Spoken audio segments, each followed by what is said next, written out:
수험생 여러분 안녕하십니까? 부동산학 개론의 김하선입니다. 자, 오늘 이 시간부터는요 핵심 요약 수업을 진행해 볼까 합니다. 이미 기본적인 내용은 어느 정도 알고 있다고 보고요. 시험에 나올 만한 것을 중점적으로 수업하는 그런 내용을 가지고 설명을 해 보도록 하겠습니다. 자, 제1편 부동산 총론 부분이죠. 일단 총론 파트는 크게 부동산학의 기초 부분, 또 개념 및 분류, 또 부동산 특성 등으로 구분해 볼 수가 있는데 전통적인 출제 경향, 패턴을 놓고 본다면 부동산의 개념 및 분류 파트에서 두 문제 정도, 부동산 특성 파트에서 한 문제 정도가 출제가 되기 때문에 종합하여 세 문제 정도가 균질적으로 출제되는 파트라고 보시면 되겠습니다. 자, 가장 먼저 부동산학의 기초 파트는 부동산학의 의의라든지 학문적 성격, 또 부동산학의 연구 대상, 접근 방법, 일반 원칙, 이념 이런 것들을 가지고 모여있는 파트가 부동산학의 기초 부분이죠. 일단 첫 번째 부동산학의 의의를 보면 부동산학이란 부동산과 관련된 문제를 해결함으로써 악화된, 안 좋아진, 즉 갈등적이고 대립적인 관계에 있는 인간과 부동산의 관계를 개선하고 그것을 바탕으로 부동산 활동의 능률성을 최고 높일 목적으로 연구가 이루어지는 종합적인 응용과학이라고 정의해 볼 수가 있는 거죠. 그래서 이 부분을 잘 살펴보시면 인간과 부동산의 관계 개선, 또 부동산 활동의 능률성 제고, 이 두 가지가 부동산학 연구의 목적이라고 이해하시면 될 것 같고요. 또 부동산학은 종합적인 응용과학이다. 이 부분이 부동산학의 학문적 성격이라고 볼 수가 있겠죠. 이미 알고 계신 것처럼 부동산학의 학문적 성격은 크게 5가지 정도로 구분이 되죠. 첫 번째, 종합과학, 응용과학, 경험과학, 인문사회과학, 그리고 규범과학의 성격을 갖는다. 이렇게 볼 수가 있지 않습니까? 근데 종합과학이다. 종합이란 말이 여러 개가 합쳐져 있다는 뜻이니까 부동산학은 종합과학이다. 이 말 속에는 부동산과 관련된 여러 학문, 주변 과학의 영향을 받아서 성립이 된 학문 체계가 부동산학 아니겠느냐, 이런 의미를 담고 있다는 것 알고 계실 거고요.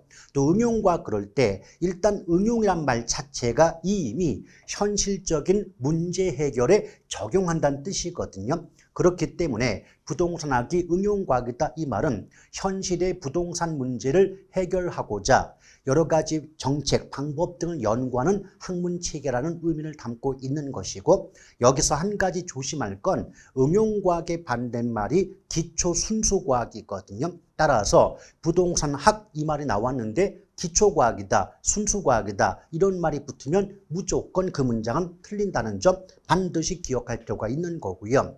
그 다음 이제 경험과학 나왔죠. 경험이란 말 자체가 뜬구름을 잡는 게 아니다. 부동산학은 현실의 부동산 활동과 현상을 대상으로 삼는 학문체계이기 때문에 구체적인 경험과학의 성격을 갖는다. 이때 뜬구름을 잡지 않는다. 이걸 예쁘게 포장하면 추상적인 학문이 아니다. 이렇게 말씀드릴 수 있거든요. 그래서 전형적인 문장 구조가요. 추상적 학문이 아니다. 이 말 나오는 그 순간 이미 정답은 구체적인 경험과학을 뜻한다라고 보시면 돼요. 그 다음이 인문사회과학인데 제가 항상 강조드렸죠. 문장 속에서 인문이나 사회 이런 말이 나오면 일단은 인간과 관계가 있음을 전제로 하는 단어들이에요. 그래서 부동산학은 인문과학이다, 사회과학이다. 이 말은 누구와 관계 있는, 인간과 관계가 있는 사회 현상을 연구하는 학문체계이다라고 보시면 돼요. 근데 이 사회과학의 반대말이 자연과학이 되거든요. 따라서 결론적으로 부동산학이라는 말이 나오는데 문장 속에서 기초과학, 순수과학, 자연과학 이런 단어가 붙어 있으면 읽기 중단, 무조건 틀린다라고 기억하시면 돼요. 또 규범과학이 나오는데 어차피 규범과학은 거의 물어보지도 않는 부분이니까 굳이 신경 쓸 여지가 없기 때문에 제가 빈 공간으로 남겨놓은 거죠.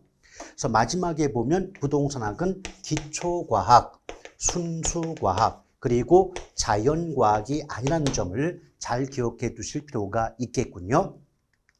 자, 그 다음에 볼 게 부동산학의 연구 대상인데 연구 대상은 크게 부동산 현상과 부동산 활동 두 가지로 구분해 볼 수가 있죠. 그런데 여기서 왜 또 부동산 현상 부분을 제가 빈 공간으로 남겨두었는가? 물어보지 않아요. 우리 기출문제에서 또는 모의고사 문제에서 부동산 현상의 뜻이 무엇이냐라고 묻지를 않습니다. 그럼 문제에서 물어보지 않을 걸 굳이 따져볼 필요까지는 없지 않는가 생각이 들기 때문에 빈 공간을 남겨놨죠. 그런데 현상과 활동 두 가지가 부동산학의 연구 대상인데 이럴 때 문제에서 자주 물어보고 있는 파트는 부동산 활동이라는 거죠. 따라서 부동산 활동을 중심으로 뜻이라든지 속성 부분 같은 경우를 잘 알아두시면 어렵지 않게 정답을 구할 수 있지 않을까 생각을 합니다. 일단 부동산 활동의 뜻을 보니까 누가 인간이 무엇을 대상으로 부동산을 대상으로 전개하는 여러 관리적 측면의 행위를 말한다. 이것이 부동산 활동의 뜻이거든요. 근데 의미를 잘 따져보면 어떤 행위를 하는 주체는 인간이 되는 거죠. 이런 관점에서 부동산 활동의 주체는 인간이다라고 말이 나올 수 있고요. 또 행위의 대상은 부동산이란 물건이 되죠. 그래서 부동산 활동의 객체, 대상은 부동산이다라고 볼 수가 있는 거죠. 그래서 이 의의를 통해서 다른 문장으로 바꾸면 부동산 활동의 주체는 인간이며 객체는 부동산이다. 이런 식의 문장이 나올 수가 있는 거예요. 더불어 부동산 활동은 여러 가지의 구분이 존재할 수 있지만 일반적으로는 소유 활동과 거래 활동으로 구분하는 게 맞아요. 그런데 소유 활동을 보다 잘 하기 위해서는 최유효 이용의 원리를 지도 원리로 삼고 있고요. 또 거래 활동의 능률화를 위해서는 거래 질서 확립의 원리를 지도 원리로 삼고 있다는 점을 잘 기억하시길 바라겠습니다. 어떻게 기억하시면 좋으냐면 소유하니까 이용하고 거래하니까 거래한다. 이렇게 기억하고 계시면 어렵지 않게 혼란 없이 정답을 구할 수 있지 않을까 생각을 하고요. 또한 이런 최유효 이용 또 거래일소 확립의 원리 모두는 부동산학의 일반 원칙 중 능률성의 원칙과 관계가 있다는 거죠. 기출문제에서 능률성이 아닌 경제성, 안전성 다른 단어를 집어 넣음으로써 틀리게 만들고 있다는 것 유념할 필요가 있는 겁니다. 자, 부동산 활동의 주체, 속성 이런 말 나오는데요. 일단은 부동산 활동의 주체는 크게 공적 주체, 사적 주체, 민관 합동으로 구분이 돼요. 자, 공적 주체는 다른 말로 제1섹터, 사적 주체는 제2섹터, 민관 합동을 제3섹터라고 말을 하죠. 그래서 제1섹터, 2섹터 나오는데 여기서 출제가 되는 것은 어떤 걸 물어본다? 종류를 정확히 구분하고 있는가를 물어봐요. 그래서 제1섹터 공적 주체에 보면 상식적으로 정부나 지방자치단체, 각종 공기업 등은 공적 주체라고 볼 수 있지 않습니까? 맞죠? 그리고 2섹터 사적 주체니까 민간이죠. 그래서 어떤 말 나올 수 있을까요? 개인이다, 기업이다, 또는 토지 소유자 조합. 개인, 기업, 토지 소유자 조합 이런 말 나오면 이건 사적 주체 2섹터에 해당이 되겠구나 라고 기억하시면 되고 제3섹터는 사적 주체와 공적 주체의 결합으로서 일반적으로 출제가 될 때는 민관 합동이라고 나오는 경우가 많습니다. 또 부동산 활동의 속성을 보면 첫 번째 대인 활동성, 대물 활동의 속성을 띈다. 이게 앞에서 뭐라고 배웠어요?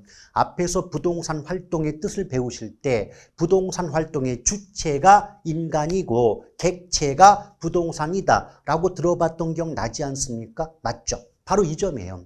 따라서 부동산 활동의 주체가 인간이기 때문에 대인 활동의 속성을 갖게 되는 거고요.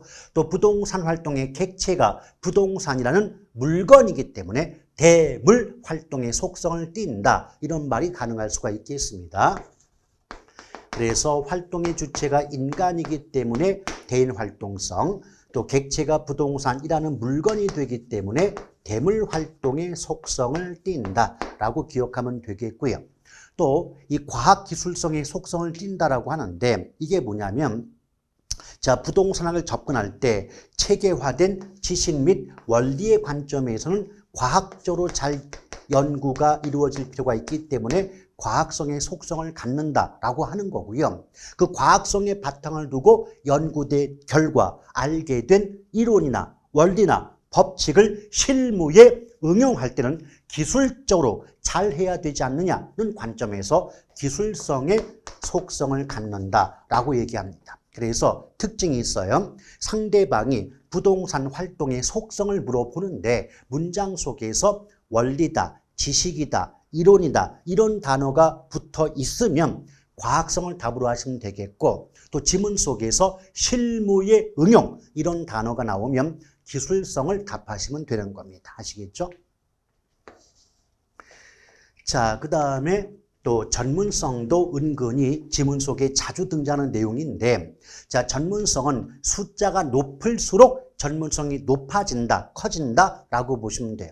자, 1차, 2차, 3차 나왔는데 그렇다면 1차가 가장 전문성이 낮은 것이고 가장 숫자가 높은 3차가 전문성이 가장 높다라고 볼 수 있지 않겠습니까? 맞죠? 그래서 1차 수준의 전문성은 일반인에 의해서 이루어지는 어떤 활동을 우리가 1차 수준의 전문성 이렇게 얘기합니다. 단적인 예로 어떤 토지나 건물 등의 가치가 얼마인가를 평가하고 판정하는 작업을 감정평가한다고 얘기하죠. 그런데 지나가던 초등학생이, 즉 부동산과 전혀 관계가 없는 지나가던 초등학생이 어떤 건물의 값어치를 얼마로 평가한다면 누구도 그 말을 믿어주지 않을 겁니다. 신뢰성이 전혀 없겠죠. 이런 경우가 1차 수준의 전문성이다. 한마디로 비전문가에 의한 활동은 1차라고 보시면 돼요.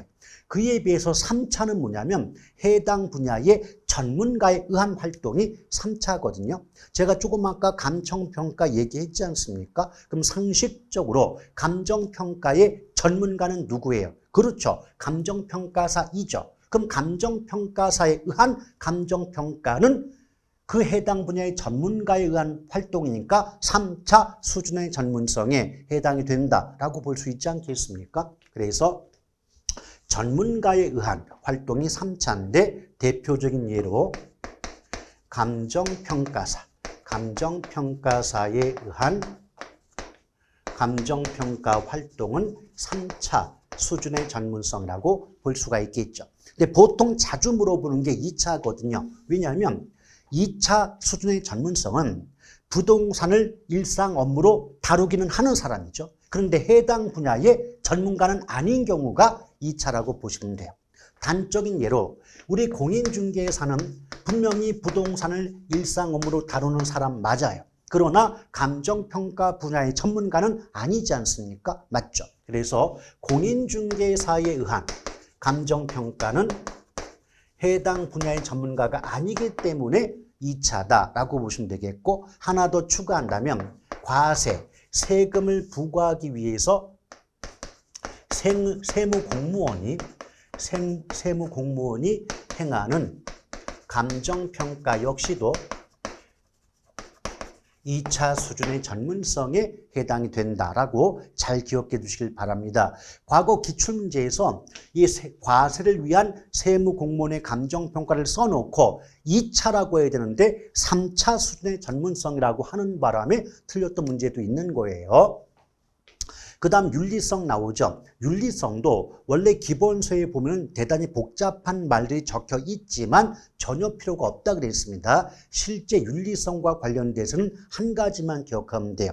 윤리성은 중개업자뿐 아니라 누구에게도 사는 쪽 파는 쪽 합해서 거래 당사자에게도 높은 윤리성이 요구된다는 점 꼭 기억해 둘 필요가 있죠. 그래서 부동산 중개업자뿐 아니라 거래 당사자 모두에게 요구되는 게 윤리성이다라고 보시면 돼요. 그것 이외에 부동산 활동은 임장활동, 정보활동의 속성을 갖는다. 이건 나중에 배우시게 될 때 부동산 특성을 보시다 보면 부동성이라는 특성이 있거든요. 즉 부동성 때문에 지리적 위치가 고정되어 있죠. 위치가 고정되어 있다 보니까 토지가 있는 현장까지 사람이 이동할 수밖에 없기 때문에 임장활동 및 정보활동이 요구된다. 그 결과 부동산 활동 역시도 임장활동성, 정보활동의 속성을 띈다라고 볼 수가 있는 거고요. 또 공간활동성인데 이 부동산의 개념을 배우다 보면 복합 개념이란 말이 나와요. 복합 개념은 기술, 이 기술을 다른 말로 물리적 개념이라고 하는데 기술 또는 물리적 개념, 경제, 법률적 측면, 법경기, 법률, 경제, 기술이라는 3대 측면을 종합적으로 고려하는 사고방식을 복합 개념 이렇게 말할 수 있거든요. 그랬을 때 그 물리 또는 기술적 개념의 부동산에는 공자, 위환, 공간, 자연, 위치, 환경 세 가지가 포함이 됩니다. 그럴 때 그 공간으로서의 부동산의 성격상 우리 부동산은 공간으로 구성되어 있다는 거죠. 보다 구체적으로 따져본다면 수평 공간인 지표 공간과 상하 수직 공간으로 구성이 된다는 거죠. 이때 수평 공간과 수직 공간의 합을 3차원적 입체 공간으로 구성된다라고 얘기해요. 그러면 부동산 자체가 공간으로 구성되어 있다 보니 그 부동산을 대상으로 이루어지는 활동 역시도 공간 활동의 속성을 가질 수밖에 없지 않겠느냐라고 이해하시면 되겠습니다. 이것 이외에 배려의 장기성, 복합 개념, 사회 공공성, 사익성 등의 속성을 띈다. 가볍게 참고 삼아 알아두시면 충분한 거고요. 아시겠죠? 그 다음 부동산업의 분류를 보면 분류 파트도 가끔씩 출제가 되고 있는 부분이죠. 일단 부동산업은 크게 부동산 임대 및 공급업과 부동산 관련 서비스업으로 구분이 돼요. 근데 임대 및 공급업은 제목 자체가 임대와 공급이 들어가 있지 않습니까? 맞죠? 그래서 그걸 다시 구분하면 부동산 임대업과 개발 및 공급업으로 구분이 되는 거죠. 그래서 이 종류를 확실하게 외우기 어려우신 분들은 특징만 잡으세요. 일단 크게 구분하면 부동산업은 임대 및 공급업과 관련 서비스업으로 구분되는 건 보이시죠? 근데 임대 및 공급업은 다시 구분하면 최소한 제목 속에 임대나 공급자가 붙는 거죠. 그래서 문장 속에서 임대업이다, 개발 및 공급업이 있다. 그럼 임대나 공급업 나왔으니까 얘네들은 최소한 서비스업은 아니네, 이런 구분이 가능할 수 있지 않겠습니까? 맞죠? 더불어 임대 및 공급업은 주빅이에요. 주거, 비주거, 기타, 주거, 비주거, 기타로 구분되죠. 그런데 관련 서비스업의 부동산 관리업은 주거용과 비주거용의 구분에 있어도 기타 부동산 관리업이 없지 않습니까? 이 차이점을 잘 기억할 필요가 있습니다. 자, 기타 부동산 관리업은 없다. 다시 한번 구분할게요. 비교합니다. 임대업이나 개발 및 공급업은 주비기, 주거, 비주거, 기타의 구분이 있는데 관리업은 주거용과 비주거용만 있을 뿐이지 기타 부동산 관리업은 없다는 차이점 꼭 구분하시길 바라겠고요. 또 중개, 자문 및 감정평가를 보면 또 중개자 나왔죠? 그리고 자문자 붙었죠? 또 감정평가 나오지 않습니까? 그럼 제목 그대로 가장 작은 분류 속에도 포함이 된다라고 보시면 되는데 한 가지 또 조심할 건 투자, 자문업은 있어도 투자업이나 금융업 이런 말은 없지 않습니까? 표를 보시면 벌써 보이지 않습니까? 맞죠? 그래서 투자 자문업은 있어도 투자업이나 금융업은 없다는 차이점 꼭 기억하신다면 정말 어렵지 않게 2.5점을 얻을 수가 있지 않을까 생각이 돼요. 또 부동산학의 연구 분야는 크게 이론 분야와 실무 분야 구분되지만 그렇게까지 구분할 필요는 없는 거고요. 실제 시험에 한 번 물어본 게 부동산의 결정 분야와 결정 지원 분야 차이점, 어떤 종류가 들어가느냐 구분하고 있는가를 물어본 바가 있습니다. 이건 내용 물어보는 게 아니라 종류를 물어보니까 한 글자씩 따서 암기만 해두어도 충분히 정답을 구할 수가 있는데요. 일단 부동산 결정 분야는 투개금정, 결정 지원 분야는 마관상평, 네 글자 꼭 기억하시면 됩니다. 투자, 개발, 금융, 정책은 부동산 결정 분야고요. 마케팅, 관리, 상담, 감정평가는 부동산 결정 지원 분야에 속한다. 가끔 가다가 결정 분야와 결정 지원 분야 종류를 섞어놓고 이거 마저 틀려 구분할 수 있겠냐라고 물어보는 경우 있는 거니까 잘 기억하시길 바랍니다. 자, 부동산학의 3대 측면, 줄여서 복합 개념인데 제가 예전에 뭐 강조했어요? 부동산학의 가장 첫 번째 총론부터 마지막 감정평가론까지 끊임없이 등장하는 단어 중에 하나가 복합 개념이다. 근데 어느 파트를 불문하고 복합 개념 이 말 나오면 법률, 경제, 기술, 법경기 3대 측면을 종합적으로 고려한다라고 이해하신다면 어렵지 않게 정리할 수가 있는 거죠. 여기 보면 이제 기술적 측면, 경제적 측면, 법률적 측면 나오는데 내용까지는 구분할 필요 없는 거고 내용은 기억하지 마세요. 단순히 3대 측면, 복합 개념 이 말 나오면 법률, 경제, 기술적 측면을 묶었다라고 보시면 돼요. 그런데 내용 구분은 필요가 없지만 살짝쿵 구조를 따져보면 기술적 측면은 외부에서 형태가 보이기 때문에 유형적 측면으로 구분해 볼 수가 있는 거고요. 경제나 법률적 측면은 형태가 보이지 않는다는 관점에서 무형적 측면으로 구분이 된다. 이 정도만 익혀두신다면 어렵지 않아요. 다시 한번 들어가 볼까요? 복합 개념, 다른 말로 부동산학의 3대 측면 중 기술 또는 물리적 측면은 유형적 측면, 법률과 경제적 측면은 무형적 측면으로 구분할 수가 있다라고 해야 되지. 근데 실제 기출문제에서 기술과 경제를 묶어놓고 유형적 측면을 하는 바람에 틀렸던 문제도 있다는 거 조심하실 필요가 있죠. 그럼 구체적으로 복합 개념의 부동산 나오지 않습니까? 이 부분이 바로 이제 부동산의 개념 및 분류 파트인데 일단 부동산의 개념 그러면 복합 개념이 나올 수밖에 없어요. 여기서 이 복합 개념 이 말은 다르게 바꾸면 복합적 이렇게 말을 바꿀 수 있거든요. 따라서 복합 개념의 부동산과 복합적 부동산은 모두 같은 의미라고 이해하시면 될 것 같습니다. 또한 앞서 이미 보셨지만 복합 개념이니까 물리, 경제, 법률 3대 측면이 함께 고려가 될 수밖에 없는 거죠. 그런데 이때 물리적 개념은 다른 말로 기술적 개념이라고 바꿔볼 수가 있지 않겠습니까? 더불어 구체적으로 어떤 것들이 기술 또는 물리적 개념에 포함이 되겠는가? 공자, 위환, 공간, 자연, 위치, 환경으로서의 부동산은 바로 기술 또는 물리적 개념의 부동산에 포함이 된다는 내용 잘 기억할 필요가 있는 거죠. 근데 기출문제나 모의고사를 보면 이 공자, 위환 중에 한두 가지를 법률이나 경제에 섞어놓고 그 문장 자체를 틀리게 만드는 경우가 종종 있다 보니까 마음 푹 놓으시고 공자, 위환 정확히 기억하시고 얘네들은 무조건 기술이야, 물리적 측면이야 라고 익혀두신다면 어렵지 않게 정답 구분할 수 있어요. 근데 이 중에서 공간으로서의 부동산이 출제 가능성이 가장 높다라고 보시면 됩니다.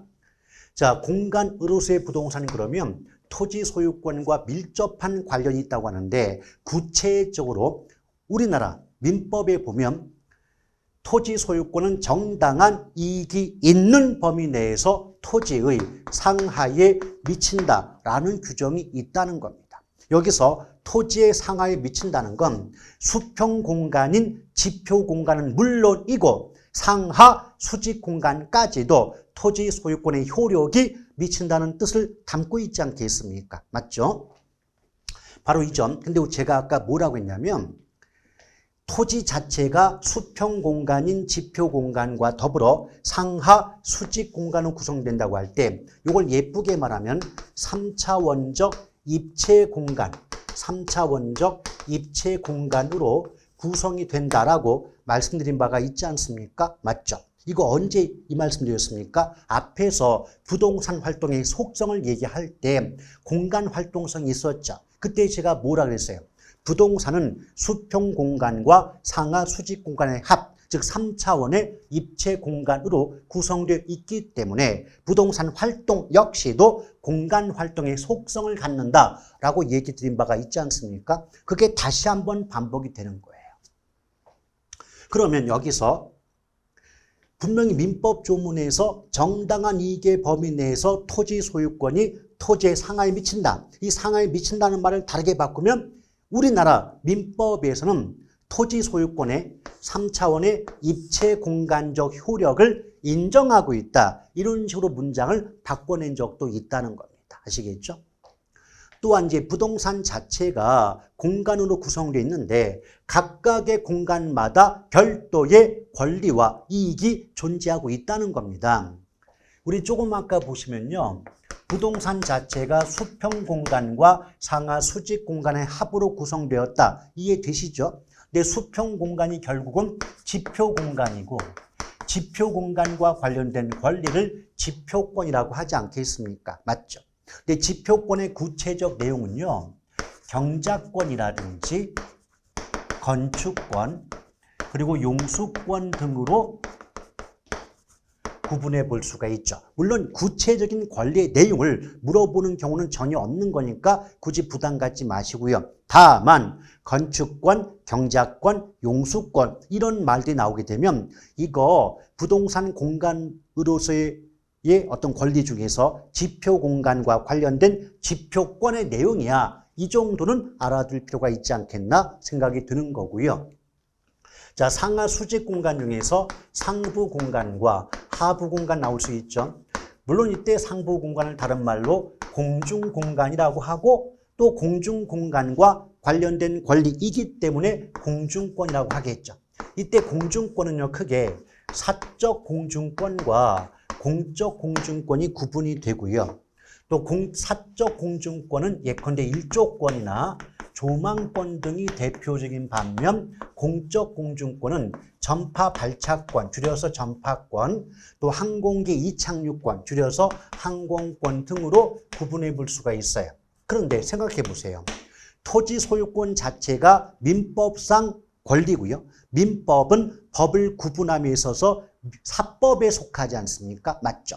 따라서 토지 소유권은 사법상 권리거든요. 사법상 권리니까 공적 공중권, 공권에는 소유권의 효력이 미칠 수가 없다는 겁니다. 다시 말하면 전파권, 항공권 등은 공적 공중권이기 때문에 사권인 토지 소유권의 효력이 미칠 수 없다라고 기억해 두시면 좋겠고요. 또한 이런 공중공간의 활용 방안을 우리가 배워본 적이 있죠. 자, 공중공간의 활용 방안 그러면 어떤 게 있어요? 자, 활용 방안이 있거든요. 거기에 뭐가 있을까요? 예컨대 뭐 구분지상권이라든지 또 용적률 인센티브 제도 이런 것들은 모두 자, 공중공간의 활용 방안에 해당이 된다라고 기억하시면 충분히 정답 구할 수 있고요. 자, 하부 공간은 다른 말로 지하 공간 그러고 권리니까 지하권 또는 지중권이라는 말을 쓰기도 합니다. 근데 지하권의 경우는 다른 거 필요 없고요. 뭐 한계 신도의 개념이라든가 또 지하에 미채굴된 광물자원, 미채굴된 광물자원은 광업권의 객체가 돼요. 광업권의 객체가 된다는 건 곧 다시 말하면 토지 소유권의 효력이 미치지 못한다. 이 정도는 함께 기억해 둘 필요가 있겠습니다. 따라서 앞서 얘기한 것처럼 부동산 활동은 두 가지 특성, 공간 활동의 성격을 갖고 또 부동산 업도 공간업의 성격을 갖는다. 이런 식의 말이 나올 수가 있는 거고요. 아시겠죠?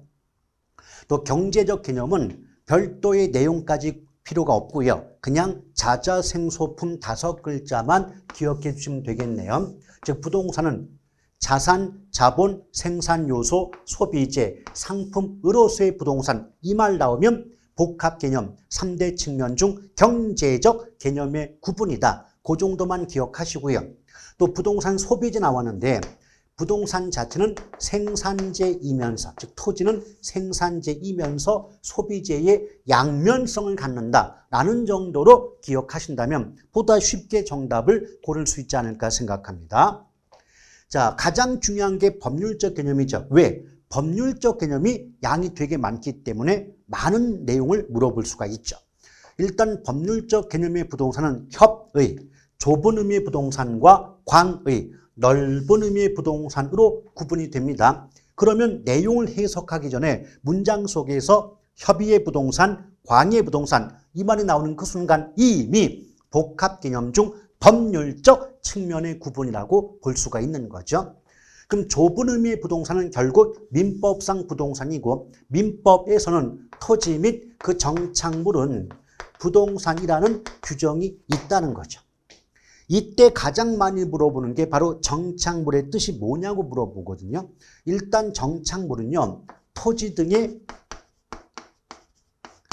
항구적으로 부착이 됨으로써 부동산으로 성격이 바뀐 물건이다. 이렇게 문장이 나오는 경우도 있을 거고 나중에 다시 한번 반복하겠지만 또 문장을 바꿨을 때 정착물이란 토지 등에 부착되어 지속적, 계속적으로 사용함이 사회 경제적으로 타당하다고 인정되는 물건을 말한다. 이런 식으로 출제가 되는 경우도 있습니다. 그건 조금 있다가 정착물에 대한 내용 나올 때 보다 구체적으로 설명을 드려보도록 할게요.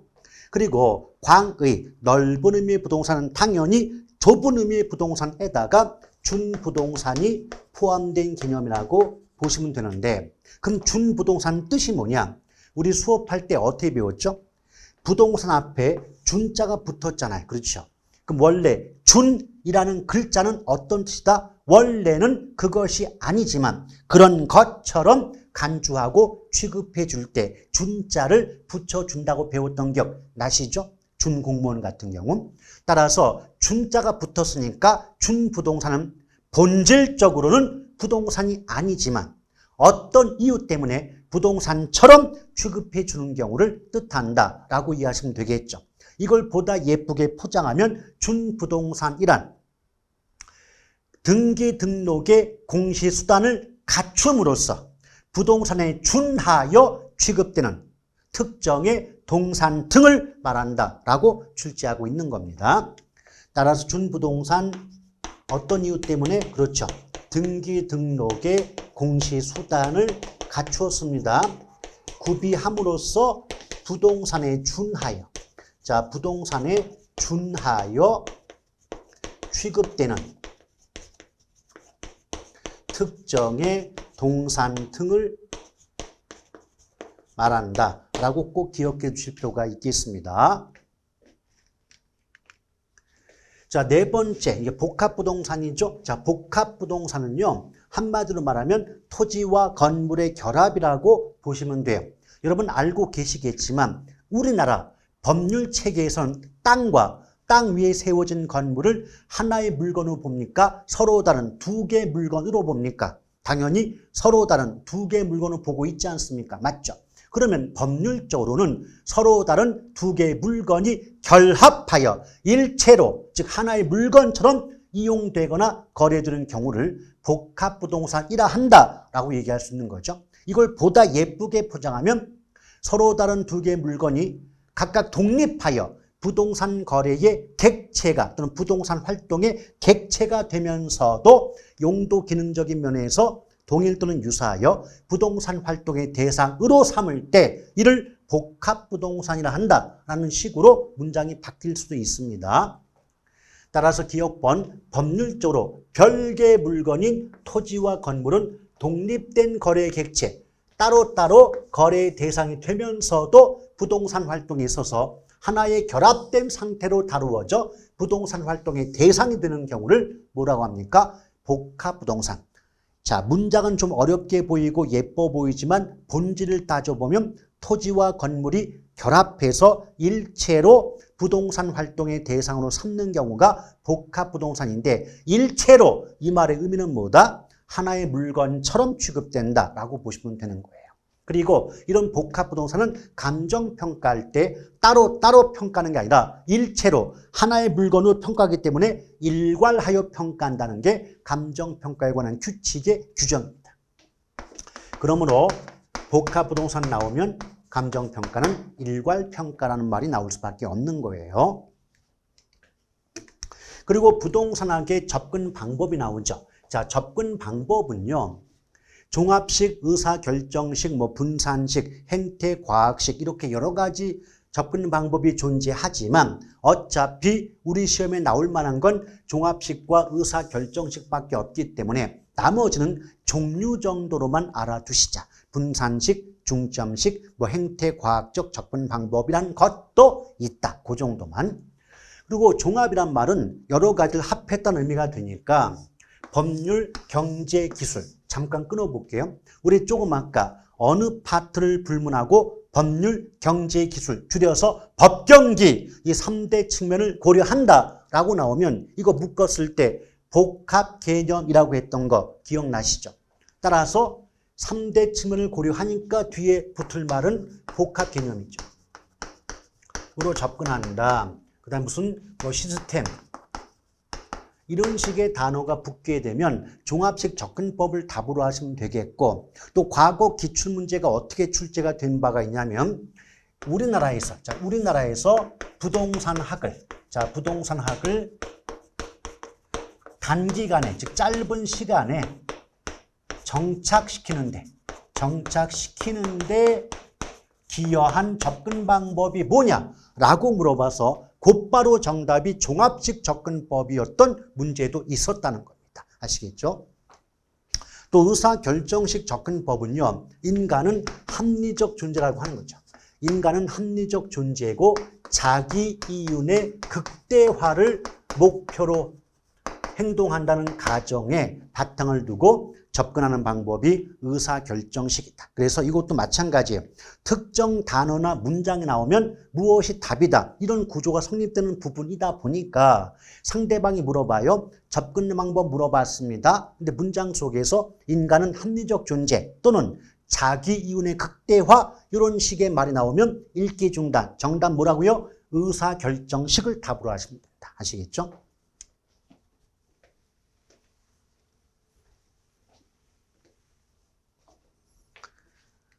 자, 그 다음 6번 부동산학의 이념 나오는데 자, 부동산학의 이념은 부동산학이 추구하는 가치 또는 나아가야 할 방향성을 의미한다. 그러니까 보통 출제가 될 때 이 이념 이렇게 나오는 것보다는 오히려 부동산학이 추구하는 가치라는 말이 보다 자주 출제되는 표현이라고 보실 수 있는 거고요.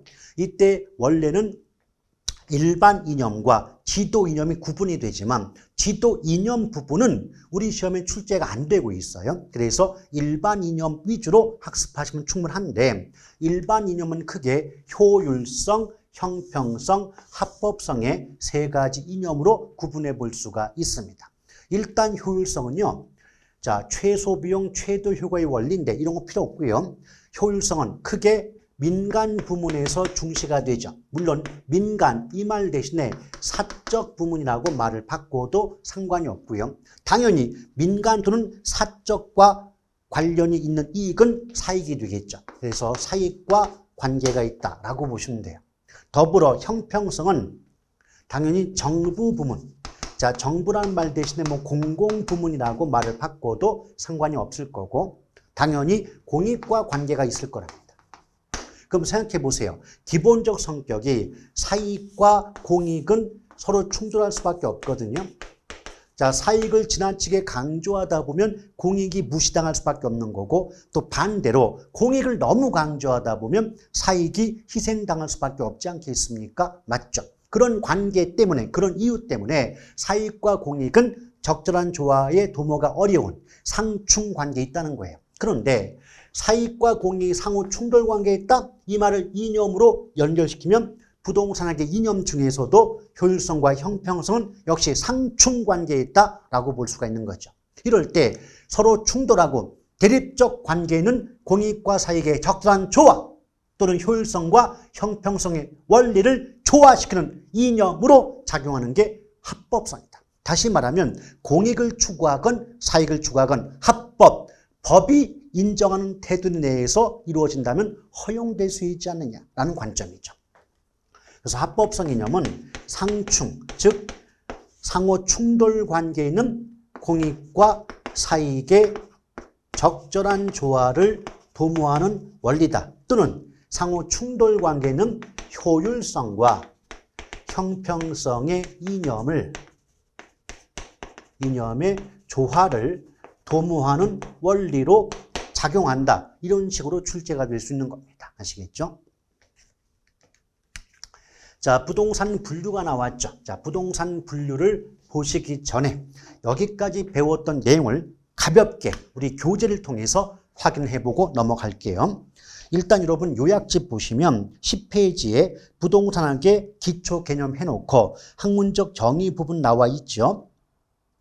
자, 그래서 뭐 1번부터 3번까지 여러 가지 그 정의 부분 나와 있는데 공통적인 단어가 종합적인 응용과학이다. 이 말이 공통적으로 나와 있는 것을 확인할 수 있지 않습니까? 더불어 가로 2번에 보면 학문적 성격에서 사회과학이다. 그리고 뭐 응용과학, 종합과학 쭉 나와 있고 그 내용에 대해서 설명하고 있는 거죠. 오른쪽 넘어오시면 가로 3번에 연구 대상 첫 번째 줄 부동산 활동과 부동산 현상 나와 있는 거고요. 또 가로 4번에 보면 부동산업의 분류표. 그래서 부동산업은 크게 임대 및 공급업과 관련 서비스업으로 구분이 되고 임대 및 공급업은 제목 속에 임대와 공급자가 있으니까 그걸 다시 구분할 때도 임대와 공급자가 있다고 보시면 돼요.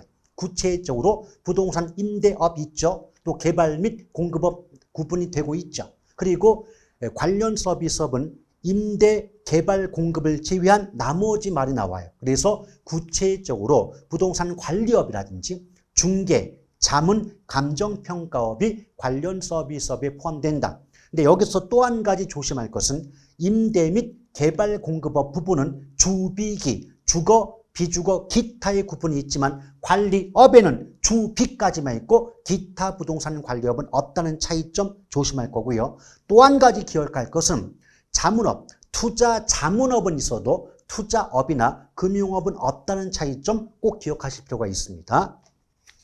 또 가로 5번에 보면 부동산 활동의 분류가 나와 있죠. 그래서 뭐 의사 결정 분야, 결정 지원 분야 나오는데 거기 결정 분야 보니까 투자, 금융, 개발 등 그랬죠. 제가 투개 금정, 투자, 금융, 개발, 정책, 투개 금정은 결정 분야고 결정 지원 분야는 마관 상평, 마케팅, 관리, 상담, 평가 등이 포함된다고 했습니다. 그래서 의사 결정 지원 분야 보니까 뭐 중개라든지 감정평가, 관리, 또 컨설팅이 뭐죠? 상담을 얘기한다라고 보시면 돼요.